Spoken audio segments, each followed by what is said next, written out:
So, the champions of Europe are now heading towards conquering the entire world, and there is no doubt that Spain is one of the favorites going into this 2026 FIFA World Cup. But can they actually live up to the expectations? Because last कुछ world cup से अगर आप देखोगे तो Spain का अच्छा performance नहीं रहा है. 2022 में भी they got knocked out by Morocco in the round of 16. उससे पहले भी राउंड ऑफ 16 में रशिया से बाहर हो गए थे. एंड उससे पहले 2014 में तो they entered the tournament as world champions, but उनको वो कर्स लगता है एंड वो ग्रुप स्टेज से ही बाहर हो जाता है. तो अगर आप देखोगे तो 2010 के बाद स्पेन का कोई अच्छा वर्ल्ड कप नहीं गया है, and 2010 was the time when they actually won the entire tournament. लेकिन क्या इस टूर्नामेंट में डिफरेंट है? क्या स्पेन ज्यादा आगे जा पाएगी? सब चीजों की बात करने वाले हैं हम इस वीडियो में. तो अगर आपने वीडियो को अभी तक लाइक नहीं किया है, चैनल को सब्सक्राइब नहीं किया, तो भाई फटाफट से कर दो, because a lot of content is coming your way. And now without wasting any more time, let's get straight into today's video. We know कि दिस स्पेनिश स्क्वाड और मेजॉरिटी ऑफ दीज प्लेयर्स जो कि world cup पे जा रहे हैं, इन्होंने euro 2024 lift किया था with Spain, and that was a very very impressive win, जहाँ पे उन्होंने बहुत ही ज़्यादा अच्छी परफॉर्मेंस दी थी. एंड ये जो स्पेन की टीम है ना, ये फाइनल्स तक अब पहुँच है. नेशंस लीग का final, yes they lost to Portugal, and वहाँ पे somehow they did not win that match, लेकिन स्टिल वो फाइनल तक पहुंचे थे वहां पर भी, एंड यूरो तो उन्होंने लिफ्ट करा ही था. लेकिन अगर हम सबसे पहले यहाँ गोलकीपर से स्टार्ट करें जो कि जा रहे हैं स्पेन के साथ in the 2026 FIFA World Cup, तो well it is Unai Simon, David Raya, Joan Garcia. I think कि ये जो गोलकीपर डेप्थ है ना, ये एक्चुअल में बेस्ट डेप्थ है of the entire tournament. Because मुझे ऐसा लगता है कि और कोई टीम नहीं है जिसके पास इतने सॉलिड गोलकीपर्स हैं. मतलब अगर आप ऊनाई सीमोन को नहीं खिलाते तो आपके पास डेविड राया है जो कि आर्सेनल के साथ प्रीमियर लीग जीत के आए, एक चैंपियंस लीग फाइनल खेल के आए, बहुत जबरदस्त सीजन गया है राया का. आई थिंक आर्ग्यूबली आप कह सकते हो कि आर्सेनल के one of the best players रहे हैं वो इस सीजन. उसके बाद अगर आप राया को नहीं खिलाना चाहते तो भाई जोआन गार्सिया जैसे प्लेयर आपके पास बैठे जो कि बॉल प्लेइंग एबिलिटी रखते हैं. बार्सिलोना के साथ क्या जबरदस्त सीजन गया है जोआन गार्सिया का. तो एक से बढ़ के एक कीपर्स हैं यहाँ पे. लेकिन एक जो ड्रॉबैक रहता है वो ये रहता है कि लुइस डेला फोंटे हर बारी ट्रस्ट करते हैं ऊनाई सीमोन को. अब उसका बेसिक सा रीजन यही है कि भाई ऊनाई सीमोन और लुइस डेला फोंटे ने यूथ रैंक्स के टाइम से एक साथ काम किया है, तो लुइस डेला फोंटे उस हिसाब से जानते हैं ऊनाई सीमोन को एंड उनको चांस देते हैं वो. ऑल्दो आई वुड से कि ऊनाई सीमोन ने यूरोज में भी गलती करी थी एट सर्टेन टाइम्स, एंड वो बस एरर प्रोन कीपर है. अगर आप उनको खेलते हुए देखोगे तो ऐसा लगता है he can make a mistake here and there, but short stopping अच्छी कर लेते हैं. एंड ऐसा नहीं कि एकदम ही खराब कीपर है, बट वही है ना कि वो जब एरर प्रोन चीजों की बात करते हैं ना, आई थिंक वो ऊनाई सीमोन में ज्यादा है as compare to someone like a David Raya और Joan Garcia. But we know कि भाई स्टार्ट यहाँ पे ऊनाई सीमोन ही करने वाला है, because Luis de la Fuente prefers to play him as the keeper no matter what. उसके बाद अगर हम डिफेंस पे चले तो वेल सबसे पहले मैं आपको लिस्ट पढ़ के बता देता हूँ डिफेंडर्स की. तो mark Cucurella, Grimaldo, Pau Cubarsi, Aymeric Laporte, Marc Pubill, Eric Garcia, Marcos Llorente and Pedro Porro. अब ऑनेस्टली ये जो डिफेंस है ना, I really really rate this defence, लेकिन मेरे को राइट हैंड साइड पे थोड़ा दिक्कत मेरे को लगती है. बिकॉज क्या पेड्रो पोरो संभाल सकते हैं उन एलीट विंगर्स को, उन विंगर्स को जो कि परेशान करेंगे. विंगर्स जैसे फ्रांस के विंगर्स हो गए या इवन पोर्चुगल के हो गए, ऐसे बड़ी बड़ी टीम्स के विंगर जब आएंगे तो क्या पेड्रो पोरो उनको संभाल पाएंगे? बिकॉज अगेन स्पर्स के साथ उनका बहुत अच्छा सीजन तो नहीं गया है, लेकिन अगर हम यहाँ पे कोई मिस की बात करें तो well it has to be Le Normand. अब ले नॉर्मंड 2024 के यूरो में थे एंड उन्होंने बहुत अच्छी परफॉर्मेंस दी थी, लेकिन अनफॉर्चुनेटली उनको कुछ ब्रेन इंजरी हुई है यार recently, and he hasn't been the same since that unfortunately, and इसलिए उनको वर्ल्ड कप पे लेकर नहीं जाया जा रहा है.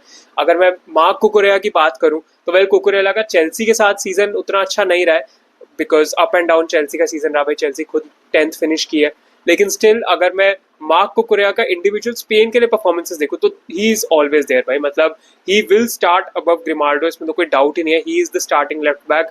एक वो लीडरशिप लेके आते हैं, एंड मार्क कुकुरेया ना एक ऐसा प्लेयर है, like if you have him in your team then it is very good. लेकिन अगर आप उनके अगेंस्ट खेल रहे हो तो भाई बंदा आपको इतना ट्रोल करेगा, इतना रेज बेट करेगा. He will try and maximise everything he has. He will try to trouble you in every way he can, and that is the sort of player Marc Cucurella actually is. And जैसा भी उनका Chelsea के साथ form रहा हो भाई, Spain के साथ he is a different beast. He always steps up when he wears that Spanish jersey. तो इसलिए भाई मतलब no, don't expect 8 on 10 or a 9 on 10 less performance than for Marc Cucurella in the tournament. He will step up big time. उसके बाद अगर हम कुबारसी की बात करें, Grimaldo as I said he will be backup to Marc Cucurella and he is a very very solid backup. Although I think attacking wise ज़्यादा वो अच्छे है Grimaldo, but still I feel Marc Cucurella is going to start any which way. तो next जो हमारे player होने वाले वो है कुबारसी. अगेन कुबारसी का अच्छा सीजन रहा है बार्सिलोना के साथ. He has been good and I think he would be the starting centre back as well for Spain in this tournament.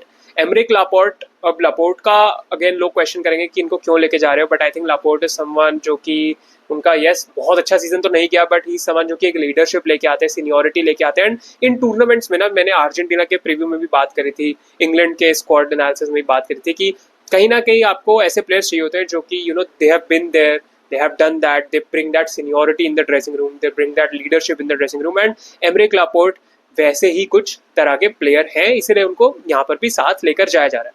Mark Pubill from Atletico Madrid is the next player, जो कि mark प्यूबिल actual में उन्होंने Atletico के लिए काफ़ी अच्छा किया है. He was brought in later and I think he has performed well for Atletico Madrid. He has done good. अब वो स्टार्ट करेंगे या नहीं is bit of a concern, but I think he has done well and I think he can easily fill in for यहाँ the Spanish defence. उसके बाद Marcos Llorente for Atletico Madrid. We can see Llorente as well start alongside Kubarsi in the starting lineup. But देखते हैं उसका Luis de la Fuente कैसे करेंगे. Llorente का भी season I would say has been good with Atletico Madrid.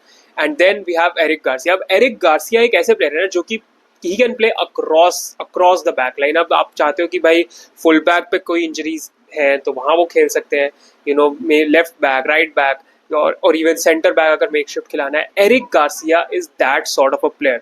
And जब आपकी team में एक ऐसा प्लेयर होता है ना जो कि वर्सेटिलिटी लेके आता है, जो कि एक ऐसे डायनामिक लेके आता है, then you can rely on him on any point of time and that is what separates these kind of players. And managers को ऐसे प्लेयर ना बहुत ज़्यादा पसंद होते हैं. एंड एरिक गार्सिया ने बहुत अच्छा किया भी है बार्सिलोना के लिए इस सीजन, तो कहीं ना कहीं ये कॉल भी जस्टिफाइड है. आई थिंक स्पेन के लिए काफ़ी ज़्यादा वैल्यू एडिशन एरिक गार्सिया कर सकते हैं.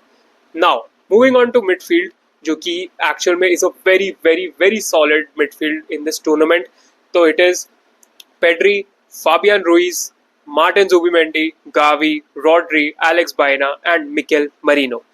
अब सबसे पहले पेड्री भाई, पेड्री की जितनी बात कर लो कम है, बिकॉज पेड्री समवन जो कि वो डिक्टेट करते हैं पूरा प्ले. मतलब उनके थ्रू इस स्पेनिश साइड में सब चलता है. जब हम बात करते हैं उन थ्रू बॉल्स की, लाइन ब्रेकिंग पासेस की, विजन की, या जब हम टेक्निकलिटी ऑन द बॉल की बात करते हैं, भाई Pedri has everything and he has been for Spain. I think वो 2022 वर्ल्ड कप में भी थे ही.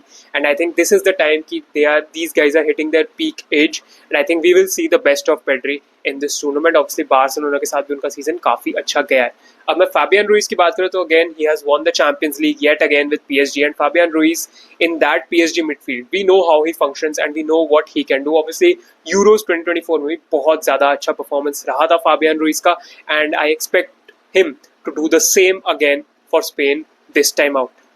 Martin Zubimendi, I would say कि latter half of the season में आर्सेनल के साथ उनका थोड़ा खराब रहा है, but I think still overall he is a great option. And अगर आपको याद हो तो मार्टिन जुबिमेंडी ही वो प्लेयर थे जो कि यूरोज में जब रॉड्री को इंजरी हुई थी उनको सब्स्टिट्यूट करना पड़ गया, तो Zubimendi came in, filled in that role of the DM and Spain को वो यूरो फाइनल जीतने में हेल्प करी थी. तो ऐसी कुछ डेप्थ है भाई स्पेन के पास. अगर रॉड्री जैसे मिडफील्डर है, रॉड्री का हमको पता है कि पोस्ट एसीएल वो फॉर्म नहीं रहा इवन फॉर मैनचेस्टर सिटी, तो if he is not able to perform, you have someone like a Zubimendi to fill in who can do the job exactly.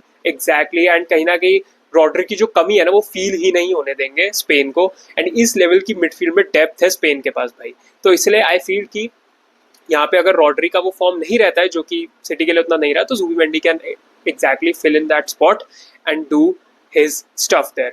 और उसके बाद अगर हम गावी की बात करें तो भाई गावी हमको पता है हाउंड करते हैं, हाउंड भाई, मतलब पीछे पड़ जाते हैं दूसरी टीम के डिफेंडर्स, प्लेयर्स, मिडफील्डर्स को बॉल लेके ही छोड़ते हैं. Fight still every player. जब हम बात करते हैं ना कि वॉरियर्स ऑन द पिच, भाई गावी एक ऐसे प्लेयर है जो कि वॉरियर्स है पिच पे. यस उनको इंजरीज से परेशानी रही है, बट भाई वो बंदा हार्ट एंड सोल दे देता है पिच पे अपनी टीम के लिए. मतलब लड़ मर जाएगा बंदा अपनी टीम के लिए. इतना ज़्यादा अच्छा गावी खेलते हैं एंड इतना ज़्यादा ग्रिट के साथ खेलते हैं. हो सकता है कि अगर आपको लगे भाई ये बंदा बस इधर उधर पिच पे भाग रहा है, because yes he covers a lot of ground and he presses really well. तो इसलिए I think Gavi is a good inclusion here. अब कैसे स्टार्ट करती है स्पेन मिडफील्ड में वो हमको देखना होगा, because he might come off the bench as well, because you know off the bench he is going to be a good option to hound up you know opposition players as well. लेकिन still we will see कि वहाँ पे क्या होता है. Next अगर हम player की बात करें तो एलेक्स बायना. भाई एलेक्स बायना has had a good season with Atletico Madrid and I don't think he starts for Spain, but still he is someone जो कि ऑफ द बेंच आके इम्पैक्ट दे सकते हैं. उसके बाद मिकेल मेरिनो. भाई मिकेल मेरिनो इज समवन, अगर वो मिडफील्ड में नहीं भी स्टार्ट करे, अगर उनको आपको मेकशिफ्ट स्ट्राइकर भी खिलाना है, वो बंदा खेल सकता है. भाई हमने देखा है आर्सेनल के लिए उन्होंने literally as a striker goals score करे, you know, and even as a midfielder he arrives late in the box. जब क्रॉसेस आते हैं तो he can score them, and even Euro में भी मिकेल मरीनो ने स्कोर करा हुआ है स्पेन के लिए. तो आई फील कि मिकेल मरीनो एक एस है मतलब इस स्पेनिश साइड में. एंड कहीं ना कहीं अगर आपको उनको एज अ बैकअप स्ट्राइकर देखना है तो आप उनको देख सकते हो, उनका हाइट का एडवांटेज भी use. It is going to be very interesting. And ये जो मिडफील्ड है ना बहुत ज्यादा डायनेमिक है, बहुत ज्यादा टेक्निकल है, and surely it is one of the best midfields of the entire tournament. उसके बाद अगर हम फॉरवर्ड्स पे चले तो well first of all Oyarzabal, Dani Olmo, Nico Williams, Yeremy Pino, Ferran Torres, Borja Iglesias, Victor Munoz and Lamine Yamal.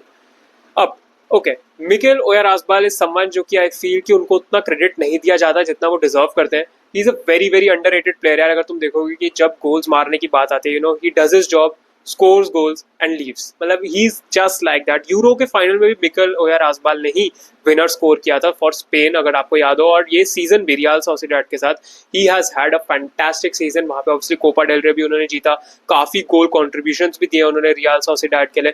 And I think he is a very very good player, and he is a player जो कि ना manager जिस पे rely कर सकता है to score goals. He is not flashy, you won't see him, you know, doing all sorts of tricks of the world, but he will come, he will score the goals and he will do his job to the T. And वही ओयार आजबाल की बात है, and उनको appreciate उतना नहीं किया जाता, but I think he deserves a lot of praise and a lot of credit for what he does. उसके बाद अगेन डैनी ओल्मो की बात करें तो भाई ओल्मो क्रिएटिविटी लेके आते हैं इस स्पेनिश साइड में, and obviously he is amongst, मतलब जैसे लमीन यमाल हो गए, यू नो डैनी ओल्मो हो गए, ये सारे प्लेयर्स हैं जो कि क्रिएटिविटी लेके आते हैं, एक आउटलेट बनते हैं बाकी फॉरवर्ड्स के लिए. Danny Olmo although I am not sure will he start directly, वो हमको देखना पड़ेगा, बट ओल्मो का बारसा के साथ सीजन काफी ज्यादा अच्छा गया. उसके बाद Nico Williams and Lamine Yamal की पार्टनरशिप हमको याद है भाई कितनी ज्यादा सॉलिड रही थी, कितनी ज्यादा सॉलिड रही थी. लास्ट यूरोज में दोनों ने धूम मचा दिया था भाई, बट अनफॉर्चुनेटली निको विलियम्स को इंजरी हो गई थी, तो ही currently is not the same player. He has not had a good season with Athletic Bilbao as well. तो कैसे वो स्टेप अप कर पाएंगे, क्या वो स्टेप अप कर पाएंगे for Spain in the world cup, ये चीज़ हमको देखनी पड़ेगी. Although he is recovered now, लेकिन आई फील कि he might not be the same player जो कि हमने उनको यूरोज में देखा था. उसके बाद Yeremy Pino again off the bench, he is a good option. Again Palace के साथ बहुत अच्छा सीजन तो उनका नहीं गया है, लेकिन आई वुड से कि अगेन अगर आपको ट्रिकरी चाहिए, अगर आपको यू नो पेस चाहिए, अगर आपको ऐसा प्लेयर चाहिए जो कि डिफेंडर्स को टेक ऑन कर सके, I think Yeremy Pino can do that off the bench. He is a solid option.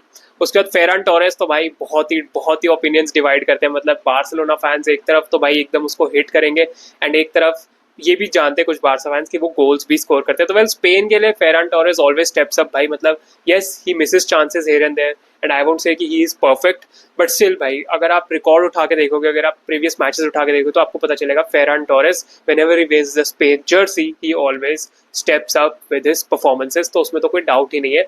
And again him going isn't really a surprise. अब यहाँ पे मोराटा का इंक्लूजन नहीं है, which makes a lot of sense to me because again Morata पहले भी include करे गए थे, अगेन यूरो की स्क्वाड में भी वो थे, बट कहीं ना कहीं भाई Morata is very very old now. वैसे भी अगर वो आते तो स्टार्ट तो नहीं करते, तो उनको as a dressing room presence लेके जाया जा सकता था, बट स्टिल उनको यहाँ पे लेके नहीं जाया जा रहा है अल्वारो मोराटा को. एंड एक जो मिस मेरे को लगे Samu Omorodion, if you know about him, तो वो भी एक प्लेयर है भाई जो गोल स्कोर कर रहे थे अभी पीछे, बट अगेन आई थिंक उनका भी फॉर्म थोड़ा सा डिप रहा है, तो उनको भी लेके नहीं जाया जा रहा. बट स्पेन के लिए he has also scored goals in the past, लेकिन यहाँ पे क्लियरली लुइस डेला फोंटे ने बाकी प्लेयर्स को ट्रस्ट किया है ओवर हिम. तो well Borja Iglesias, Celta Vigo के साथ उनका सीजन ठीक गया है भाई. He has been good for them. Again off the bench great option, good option. Victor Munoz again Osasuna के साथ उनका भी सीजन अच्छा गया, एंड ही समवन जो कि अगेन थोड़ी क्रिएटिविटी, थोड़ा फ्लेयर लेके आते हैं इस स्पेनिश फॉरवर्ड लाइन में. एंड अगर लमीन यमाल की भी वेल जितनी बात करो उतनी कम है भाई, बिकॉज लमीन यमाल का चलना इस स्पेनिश स्क्वाड के लिए बहुत ज़्यादा ज़रूरी है। एंड स्पेन के लिए lamin Yamal and Nico Williams might not be available for the first 1 or 2 matches, but still भाई स्पेन में इतनी क्वालिटी है कि वो मैचेस अपने ग्रुप के निकाल लेंगे, बिकॉज उनका ग्रुप उतना ज़्यादा टफ भी नहीं है। But I think lamin Yamal जब भी वापस आएंगे इस टीम में, उनका चलना बहुत ज़रूरी है भाई। I think he has to perform big time, and हमने यूरोज में देखा है वो कैसे स्टेप अप करते हैं बिग मैचेस में। Lamine Yamal steps up, does his best. And भाई जो हम बात करते हैं ना क्रिएटिविटी की, एक प्लेयर के थ्रू जब सब ऐसे एकदम निकलता है, मतलब you rely on him to do stuff, to make something happen out of nothing. Lamine Yamal वैसे ही प्लेयर है स्पेन के लिए, and Spain relies a lot on Lamine Yamal. तो Yamal has to step up big time, he has to perform. उनका पहला world cup है भाई, तो बहुत ज़्यादा इंटरेस्टिंग होने वाला है देखने के लिए। एंड आई genuinely believe कि भाई लमीन यमाल स्टेप अप करेंगे, he would perform really well, and he might even be a contender for best player of this tournament. That is what I feel. तो भाई बहुत मजा आने वाला है लमीन यमाल को देखते हुए। एंड अगर मैं लुइस डेला फोंटे की फॉर्मेशन की बात करूँ तो usually he starts with 4 at the back। तो यहाँ पे वो एक 4-2-3-1 खिलाते हैं स्पेन के साथ यूजुअली। तो हम देख सकते हैं कि उस मिडफील्ड में यहाँ पे हमको पेड्री एंड रॉड्री स्टार्ट करते हुए देख सकते हैं, आगे उनके डैनी ऑल्मो स्टार्ट कर सकते हैं। लेफ्ट राइट पे well we can see Lamine Yamal obviously. Left पे वही है, लेफ्ट पे अब क्या निको विलियम्स एकदम स्टार्ट करने लायक रेडी होंगे, या फिर उनकी जगह पीनो स्टार्ट करेंगे, या टोरेस भी उधर खेल सकते हैं। एंड स्ट्राइकर पे ओयाराज़बाल। तो ऐसा कुछ होने वाला है, ऐसा कुछ हमको दिखने वाला है स्पेन के द्वारा। तो it would be very interesting to see भाई क्या होता है। I am supporting Spain and Argentina for this world cup, so I hope कि स्पेन एटलीस्ट फाइनल तक तो पहुंचे भाई, मजा आएगा देखने में। But this Spanish side has something about them, and ये पुरानी स्पेनिश साइड्स की तरह नहीं है जो वर्ल्ड कप में गए हैं। There is fresh blood here, there is fresh hunger here, and वो यूरोज का जो खिताब है वो जीत के आ रहे हैं, तो कहीं ना कहीं उनमें कॉन्फिडेंस तो बहुत ज़्यादा होगा। तो I trust Luis de la Fuente to do some big things with the Spanish side. And देखते हैं भाई, let me know your predictions down below. आपको क्या लगता है क्या होने वाला है, कितना आगे स्पेन जा सकती है? एंड या thank you so much for watching this video like कर देना, चैनल को भी सब्सक्राइब कर देना, and I will catch you in the next. Bye bye, peace out and take care guys.